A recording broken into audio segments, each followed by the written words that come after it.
we're in section 5.10. We're going to be solving system of equations, but they're like word problems, so we're going to use the two equations to solve them. So the first thing we need to do whenever we have word problems of any sort is always to read them. It says the sum of two numbers is 44. The second number is 5 more than twice the first. That's a lot of words going on there, so we need to start dissecting it. And the first thing I noticed is that it talked about a second number and a first number. So we need to identify a variable for those. So I'm going to say that the first number, I'm going to call it X, and the second number, I'm going to call it Y. So now we have that. We've identified our variables because you always need to have variables. Now, if we have two variables, that means we're going to have two equations. If we had three variables, we would need three equations. So just to give you a little heads up. Now this first one, what does the word sum mean? Sum. It means that we're going to add. We're going to add two numbers. So our first equation here would just be X plus Y equals 44. And that's what we got here. We got sum of two numbers is 44. Now the next one here, it says the second number is 5 more than twice the first. Now if you'll recall back when we were first learning how to write equations, when we had just one linear equation, we looked for this word is here and we'd put our equal sign. We would break it up into the two parts.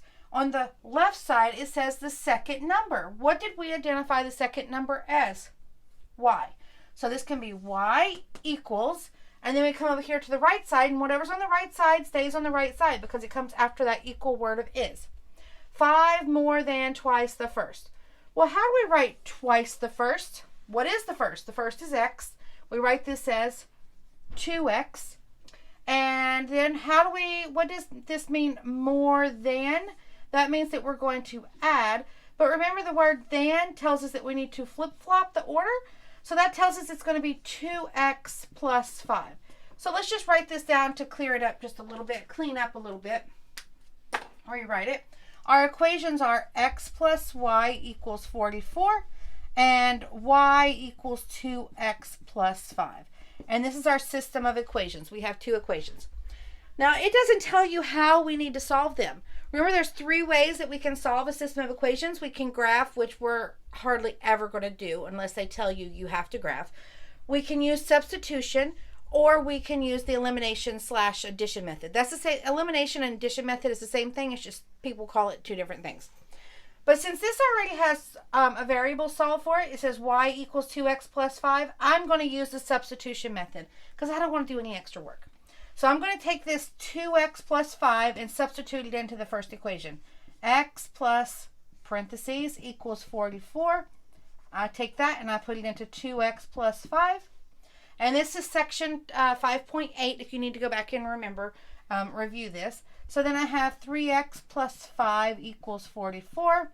Subtract the 5. 3X equals 39. Divide by 3. X equals 13. So that's our first thing. X is 13, and let's find our Y. X equals 13. Or the first number equals 13. So we have 13 as the first one. So how are we going to find the other one? Just substitute it in here to this equation here. So we have Y equals 2 times 13 plus 5. Y equals 26 plus 5. Y equals 31. Okay. So we have the first number equals 13. Second number equals 31. All right, so let's do another problem.